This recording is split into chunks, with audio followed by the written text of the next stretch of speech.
I'm just going to introduce our next guest, but obviously, a lot of you, outside of having the amazing car itself, you are all probably short or long-term investors. And one of those key people, so we're going to be talking about Tesla to the moon. One of those key peoples is the guy that's going to be coming up. And so I'm going to introduce him.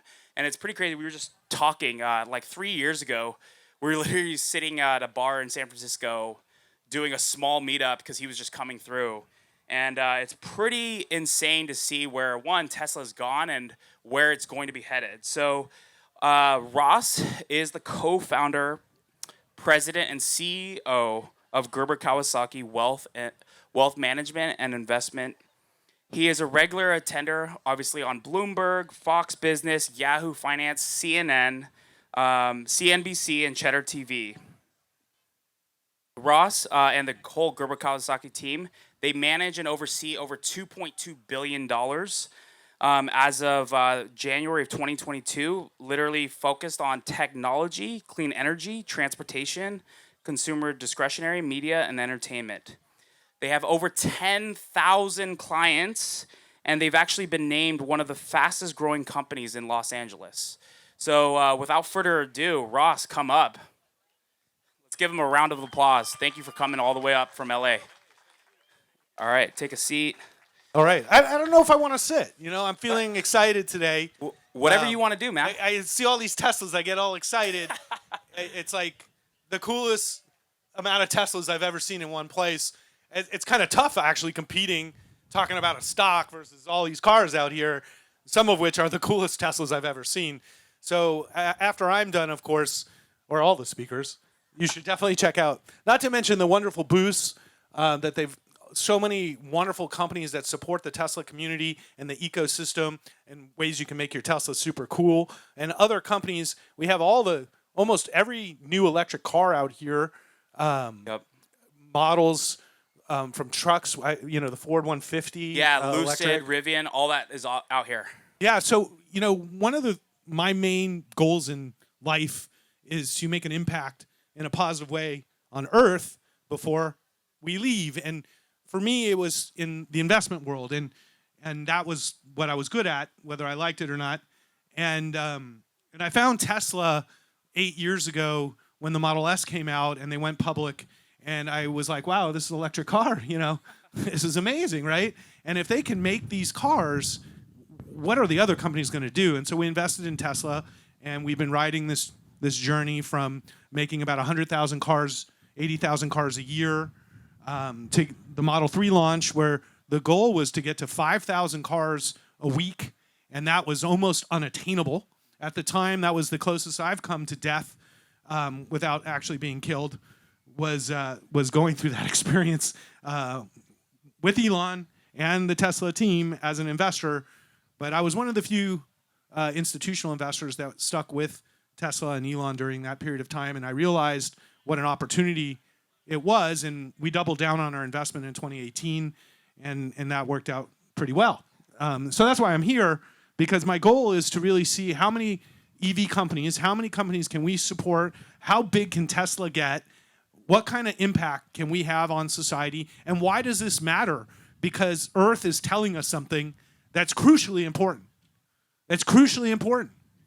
It's telling us that if we don't change, it will eliminate us. And there's actually precedent to animals being eliminated that didn't change. And so if humans believe that we're somehow superior to nature, that is a fallacy or a bias of the human mind that will certainly come back to haunt us.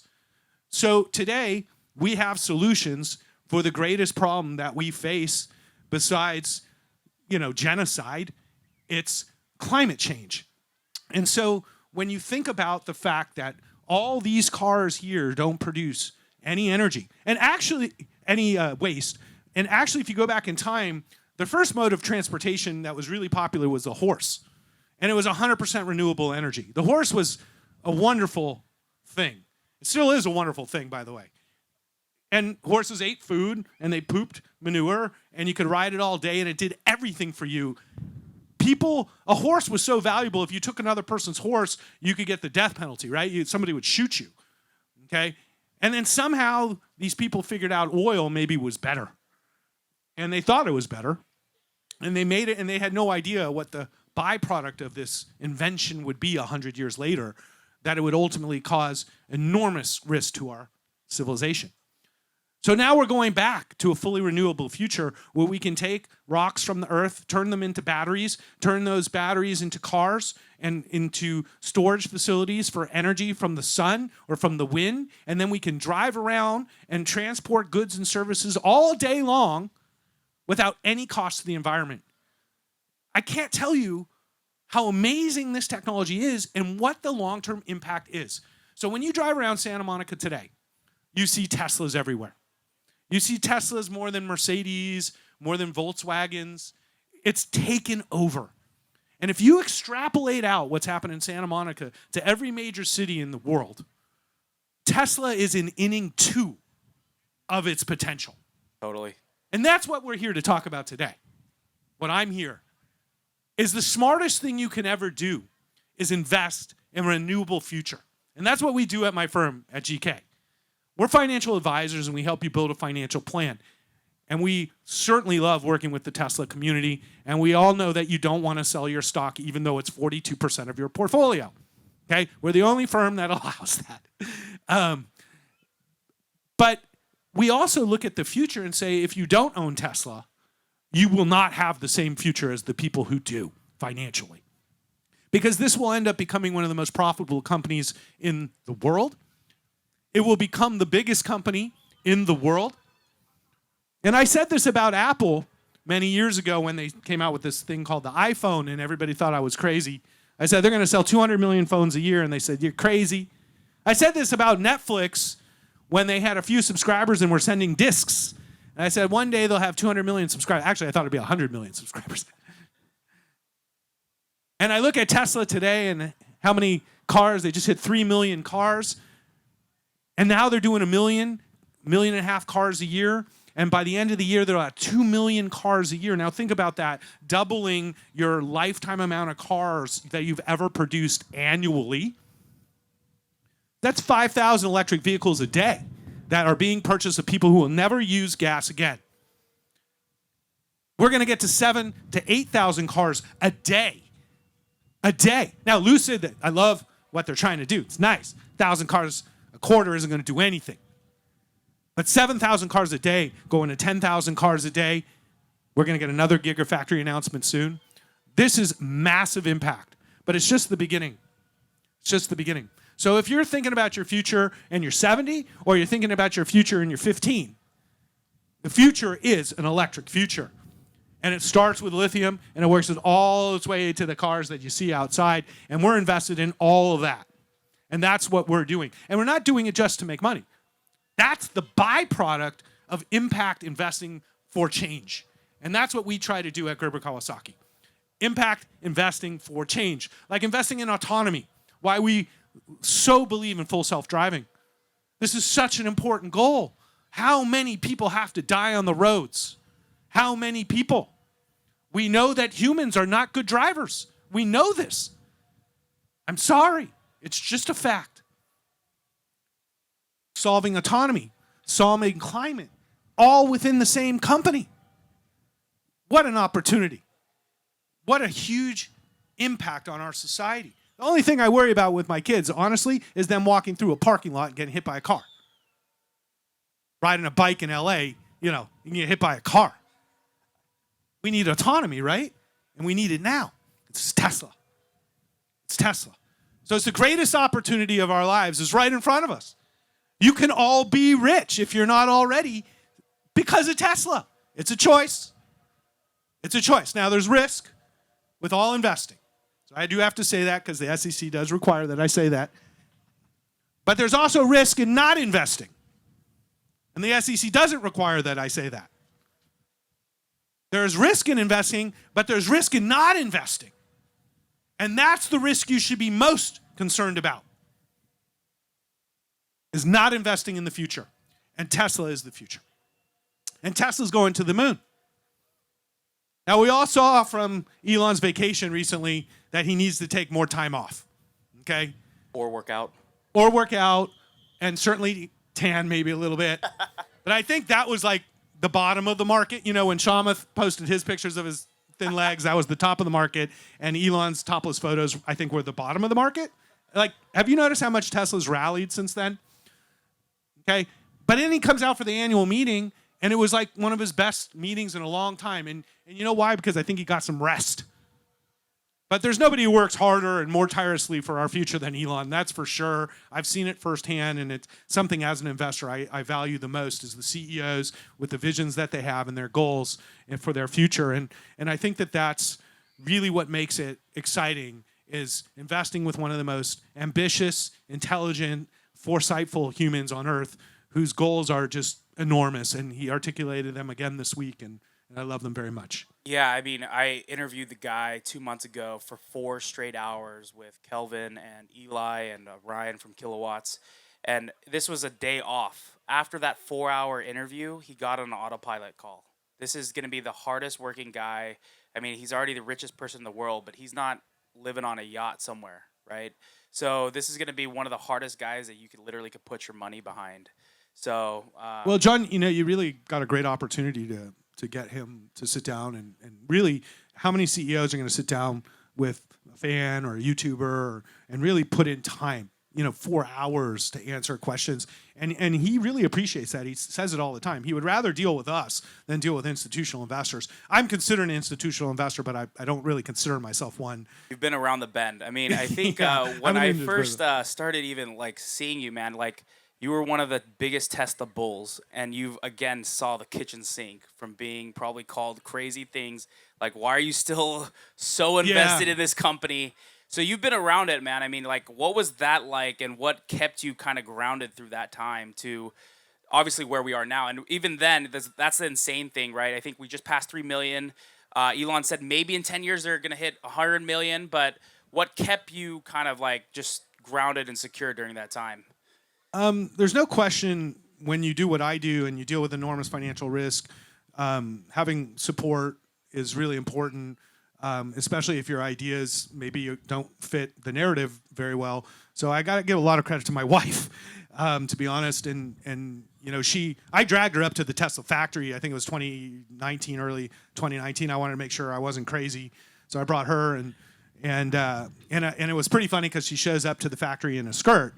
And they're like, you can't wear this, you know, this is an auto factory, you know? And I was like, didn't think about that. And so they like made her change. Didn't you have to wear some weird outfit or something, like jumpsuit? Yeah, so my wife's in this weird jumpsuit, and we're like touring with Martin in the factory.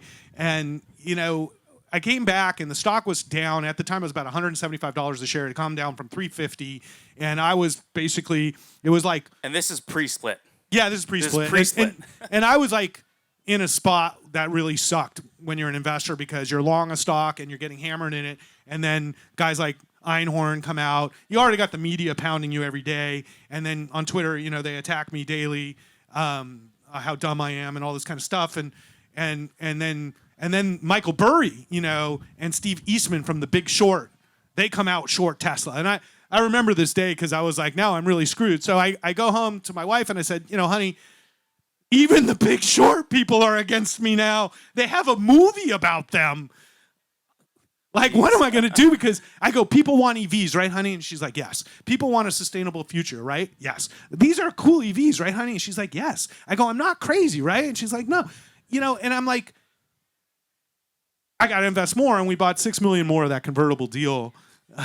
And we made like 60 million on it and sold it. And I think that when you're an investor, your family, my kids, Max and Jimmy over there, I focus on them. I focus on my family because that's what investing is about. It's about building something for your family and for your future, but it's also about what life I want my kids to have. And I wasn't going to let Michael Burry make my kids grow up in a world where we're burning up. That's for sure. So I go on TV every day. I'm in the media every day, and I attack these people every day, and they attack me back. And I want to leave you with this thought because it's way bigger than climate. Right now, we are in one of the biggest, riskiest situations America has faced for our future in a long time. I would say since the Cuban Missile Crisis. And we are watching genocide in Ukraine daily as the oil-producing murderers of Russia attack innocent civilians. And much of this is about politics, but in the end, it's not. It's about oil. And it's about weaponizing natural resources to fight America. That's what this is. Russia has no power without oil. Saudi Arabia has no power without oil. And Iran has no power without oil. Neutering the oil-producing nations of their power and wealth is the most important national security issue that America faces. Because if we neuter them from their oil money, they have nothing. They have nothing. Our enemies use this against us. And if you are naive to what's happening in the world, just open up the papers, look at the internet, and you can see. This is a war over resource and power. And Tesla and investing in clean energy neuters that power. So it's not just about climate. It's not just about autonomy. It's about changing the world order. And that's why what we're doing is so important. And that's why I'm here today. Is I wanted to reinforce for everybody how important this mission is. So grateful for John and what he's doing and all the Tesla communities that have built in all the different regions around California and the United States, because this mission is so important to our ultimate wealth, survival, and benefit as humans. So thank you very much for all of your support, because it's all of you that make it all worth it and make it all fun. And, you know, quite frankly, I love the community and I love being involved. And also thank my family for coming today to do this stuff. I don't know if they think it's weird. I like looking at cars all the time, but I do. One theme it seems is the biggest supporters are the family. But first off, Ross, it's insane. I mean, I've known you like 4 years. We met in a bar in San Francisco. I brought some members, and we were I don't even know, like 100 people, whatever the club size was. But I remember just seeing, again, this company was almost hitting bankruptcy, and there you are, just getting on the horn every day, getting beat up. And so this is definitely one of the guys, institutional investors, that led the way for all of us and held his ground despite all of the chaos and FUD and fake news that Tesla continues even to this day to have. So Ross, thank you for paving the way for all of us. Thank you, John. And yes, and my fund too, GK on the New York Stock Exchange, we have investments in all the EV players that are making a difference in the world, led by Tesla being our largest investment. And, it's really important to us to really see a sustainable future. And if you need financial advice and you want to get ahead, that's what we do at my firm. We work specifically with people like yourselves, and we have no minimums as a firm. And that's really our goal, is to really try to make as much positive impact as possible. So thank you all for coming today and supporting the Tesla community. Let's give them a round of applause. Community. Thank you for taking your weekend. Thank you guys all for supporting me. I really, really super appreciate it.